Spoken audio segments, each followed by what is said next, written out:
तो मेरा आसन उनसे नीचे होना, इसीलिए जमीन खोद करके बैठते। ये आदत सीखने के लिए अश्वपति के यहाँ कौन जाता है? भरत जाता है। एक और कहते हैं, आप देखना, अपना सर्च कर लेना एक बार, वो आता है कौन? एक नीरज आर्या है, शायद नीरज आर्या।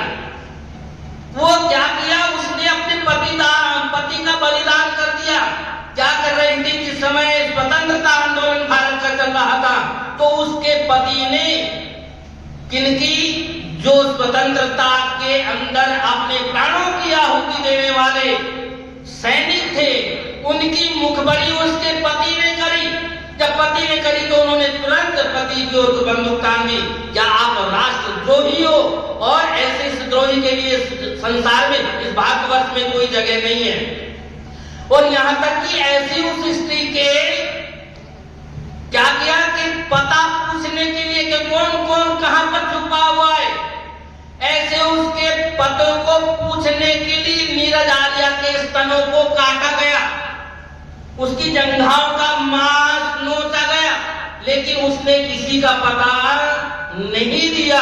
ये काम किसने किया था? ये नीरज आर्या ने स्वतंत्रता आंदोलन के समय में किया था। अब एक बात मैं आप लोगों को कह देना चाहता हूं, बड़ी विचित्र बात यह है, मुझे बड़ी पीड़ा होती है। सबरी के झूठे बेर कौन खा रहा है? राम खा रहे। अच्छा एक बात बताओ, ये ऊंचे ऊंचे शंकराचार्य जी, बड़े बड़े शंकराचार्य जी, ये आप नहाए हुए बैठे हुए, और यदि उनके कपड़ों के आपका हाथ थोड़ा सा लग जाए तो आपको पुचकारेंगे या क्या करते हैं? डांटते हैं, कपड़े बदल के आएंगे, धुल के बैठेंगे। और लेकिन राम की कथा सुना रहे हैं, राम तो भिलनी के बेर खा रहे हैं और ये हमारा हाथ लगने से ही बिदक रहे हैं। लेकिन ध्यान देना, बड़े गजब की बात यह थी कि सबरी के माध्यम से इन लोगों ने राम के लिए हथियारों को आगे भिजवाया। जो बात है उसको बताया नहीं जाता है।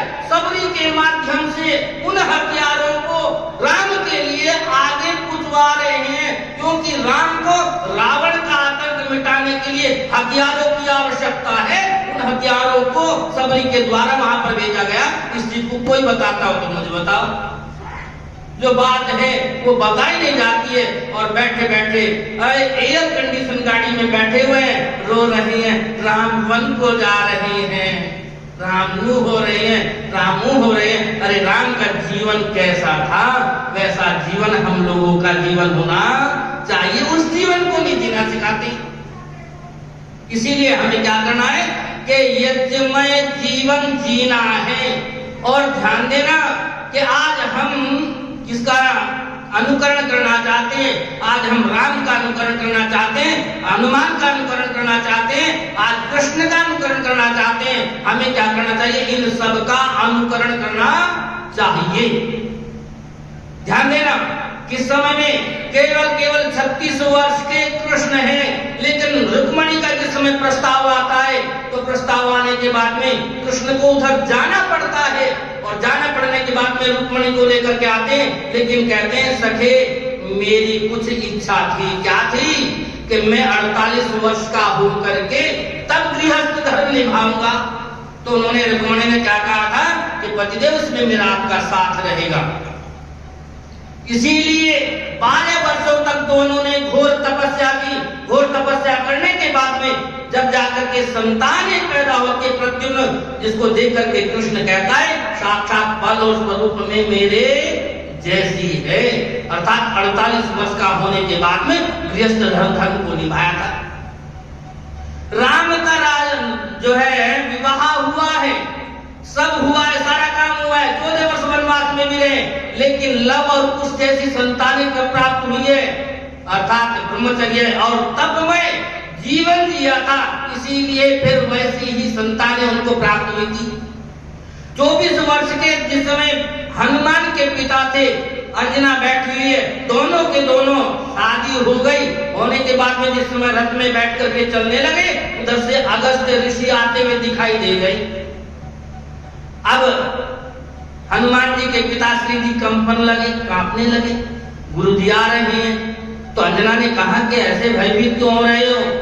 मैंने गुरु जी को वचन दिया था कि मैं 48 वर्ष का हो करके ही शादी करूंगा, लेकिन ये तो मामला गड़बड़ हो गया, शादी पहले करनी पड़ गई।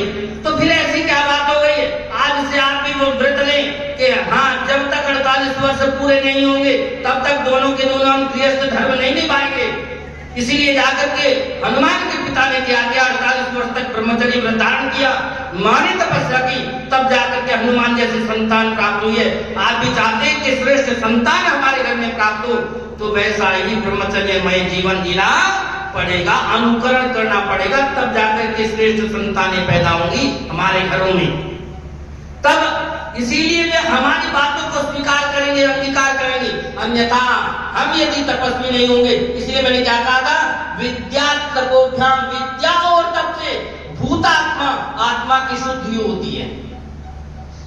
आज हम जरा सा पंखा बंद हो जाए तो बिल आ जाते हैं, गर्मी, बिजली वालों ने बिजली नहीं दी है, मारेंगे।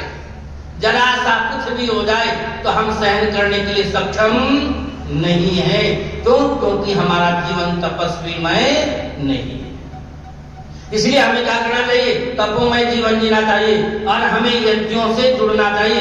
यज्ञ के विषय में केवल एक उदाहरण देकर के फिर मैं इस कार्य को आगे बढ़ाऊंगा। क्या हुआ, एक बार जनक जी ने सभा लगाई और सभा में क्या किया, निमंत्रण दिया, देवताओं को भी दिया और राक्षसों को भी दिया। अब डॉक्टर साहब दोनों के दोनों लड़ने लगे। देवता कहने लगे पहले भोजन हम करेंगे, राक्षस कहने लगे नहीं, पहले भोजन हम करेंगे। अब समाधान कैसे हुए राजकुमार जी? हैं? लेकिन जनक को एक उपाय सूझा। जनक ने कहा कि ठीक है भाई, हम भोजन कराएंगे, तुम्हें कराएंगे, लेकिन मेरी 2 शर्तें होंगी। कितनी शर्तें होंगी? मेरी 2 शर्तें होंगी। सबसे पहली शर्त यह होगी कि आपके हाथ में एक डंडा बांधा जाएगा। उन्होंने कहा जी ठीक है, बांध दो। दूसरा क्या कहा है कि टाइम निश्चित रहेगा, भाई 20 मिनट मिलेगी, आध घंटा मिलेगा तो आध घंटा ही मिलेगा, उसमें ही भोजन करके उठना पड़ेगा। तो पहले उन्होंने कहा, राक्षसों ने कहा तो जी हमें शर्त मंजूर है और हम भोजन पहले करेंगे। तो देवताओं को उन्होंने मनाया, मनाने के बाद में कहा कि तुम भोजन बाद में कर लेना, पहले इन्हीं को करा देते। अब जब पंगतें लगी, भोजन परोसा गया, मंत्र बोला गया। मंत्र बोलने के बाद में राक्षसों को कहा कि भोजन प्रारंभ किया जाए। अब भोजन खाएं। अब इतनी दूर क्या करें, अब भोजन को लिया ऊपर ले गए, ऊपर से छोड़ रहे, आधा मुंह में आधा बाहर, सारा भंडार सब गड़बड़ हो गया। अब उधर से जनक ने कहा कि भाई टाइम पूरा हो गया, अब खड़े हो जाओ। अब मायूस होकर के खड़े हो गए। अब देवताओं की बारी आई, सफाई हुई। सफाई होने के बाद में देवताओं की बारी आई। क्या कहा कि भैया आप लोग भोजन के लिए बैठो। इस समय देवता लोग भोजन के लिए बैठने लगे। उन्होंने कहा कि एक काम हमारा भी, आप एक बात मान लो। उन्होंने कहा कि कौन सी बात माने? कि एक पट्टी जो वहां बिछा रखी है, क्या बिछा रखी, इनको थोड़ा नजदीक कर दो। क्या करो? नजदीक कर दो। पट्टियों को उनकी शर्तों के अनुसार नजदीक कर दिया गया।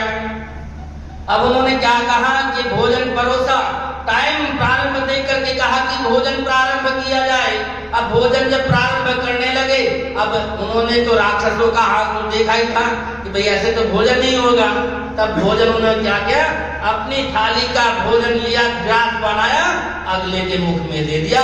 जो सामने बैठा था उसने ग्रास बनाया, उसने मेरे मुख में दे दिया। दोनों के दोनों टाइम से पहले तृप्त हो गई। सब भोजन प्रसाद अच्छे प्रकार से हो गया। तो मतलब कहने का क्या है कि खिला करके हमें खाना चाहिए, खिला करके खाना। जिस भी देवता को देना चाहते हो, अग्निर्वै देवानामुखम, अर्थात यह अग्नि ही देवताओं का मुख है। जिस भी देवता को आप देना चाहते हो, ब्रह्मांड के अंदर जितने भी देवी देवता माने जाते हैं, जिसको भी आप देना चाहते हो तो आप यज्ञ में दो, सबके पास जाएगा बराबर बराबर। जितनी जितनी जिसकी बड़ी झोली है उतना उतना प्रसाद पाएगा। तो इसीलिए क्या करना चाहिए, हमें इन यज्ञों से जुड़ना चाहिए। यज्ञ हमें अपने घरों में करने चाहिए। यज्ञ से कभी विमुख नहीं होना। माताएं बहनें 11-10 आहुति नित्य प्रति अग्नि में अवश्य में दिया करें, क्योंकि भोजन बनाते समय न जाने कितने जीवों की हत्या हो जाती है।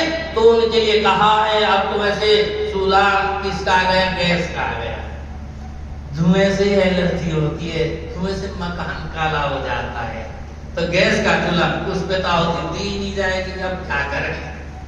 वैसे तो यह है ध्यान देना कि क्या है कि यज्ञ करते हैं तो यज्ञ से भी तो कार्बन डाइऑक्साइड निकलती है, चूल्हे से ऑक्साइड निकलती है कार्बन डाइऑक्साइड। लेकिन ध्यान देना उससे तो कार्बन डाइऑक्साइड नहीं निकलती है गैस वाले से, मगर खुश हो लो।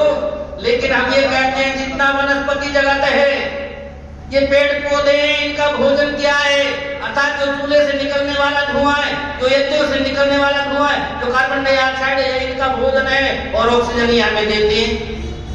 ऐसा ही ना जी, वे भक्षण करते हैं और हमें ऑक्सीजन देते हैं। तो इसीलिए उस चूल्हे से तो ना कार्बन डाइऑक्साइड निकलती है, वृक्षों को भोजन नहीं मिलता है। तो हमारा तो ये भी ऐसे भी अधूरा हो गया। अर्थात इसीलिए हमें क्या करना चाहिए, चूल्हे पर ही। अच्छा, आपने एक लकड़ी जलाई, जलाने के बाद में तो क्या करा, इसका कोयला करीबन कई समय तक काफी 1-2-3 घंटे तक अग्नि की सहचर्या बनी रहे, आग देता रहेगा।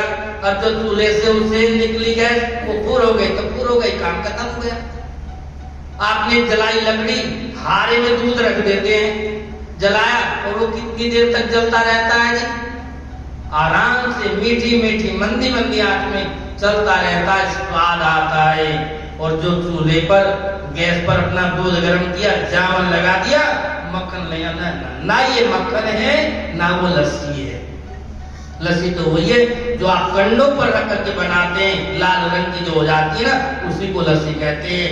वही होनी चाहिए, दही वही होती है। ध्यान देना, जो हमारी दही होती है ना, इसमें 2 प्रकार के वे होते हैं जीवाणु।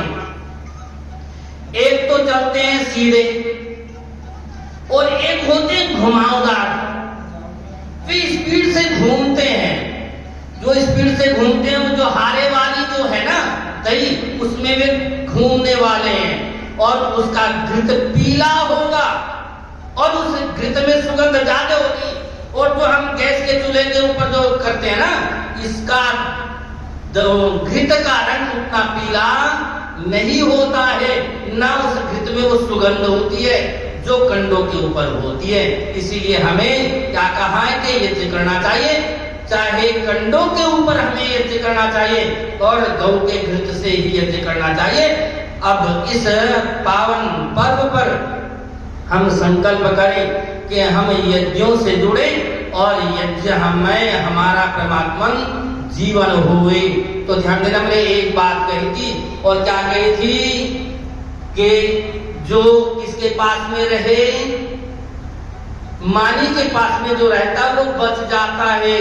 मैंने एक बात जो कहनी थी, यहाँ कहने का तात्पर्य है 2 पाठ जो है ना, वे वाणी और पानी है, जो हमें आवागमन के चक्कर में बार बार क्या करते रहते हैं, आवागमन का चक्कर जो है ना, वाणी और पानी। वाणी से हम किसी को कड़वा बोलते हैं, किसी को अच्छा बोलते हैं, और कर्म करते तो हाथों से कर बैठते। तो वाणी और पानी हमें इस चक्कर में बार बार पिसना पड़ता है। वाणी और पानी के कारण वाणी और हमारा पानी सुधर जाए तो हमारा आवागमन का चक्कर भी छूट जाएगा। तो इन्हीं को हमें क्या करना चाहिए, नित्य प्रति अपना संभालना चाहिए। आओ इस पवित्रतम कर्म को करना प्रारंभ करते हैं। तो साथ में किसको हम लेते हैं, जल, और जल लेकर के क्या कहते हैं, अमृतः उपस्त्रणमसि, अमृतः उपस्त्रणमसि, हे अमृत आप ही मेरा बिछोना हो। अमृतः उपधानमसि, हे अमृत आप ही हमारा ओढ़ना हो। और अमृतः सत्यम यशः श्री, इन तीनों की कामना की गई है। अर्थात क्या हो कि हे परमपिता परमात्मा, आप ब्रह्मांड में व्याप्त हो, आप नीचे भी हो, आप ऊपर भी हो, दाएं भी हो, बाएं भी हो, सर्वव्यापक हो। इसलिए आपको साक्षी मानते हुए हम इस पवित्रतम कर्म को करने जा रहे हैं। तो आओ इस पवित्रतम कर्म को करने से पहले इस संकल्प को करते हैं। संकल्प के बाद में ब्रह्मपिता परमात्मा के पवित्र ओम नाम का उच्चारण करते हुए उसके बाद ईश्वर स्तुति प्रार्थना उपासना मंत्रों का पाठ करेंगे, स्वस्ति वाचन का पाठ करेंगे, शांति कर्ण का करेंगे और इस यज्ञ को आगे बढ़ाएंगे।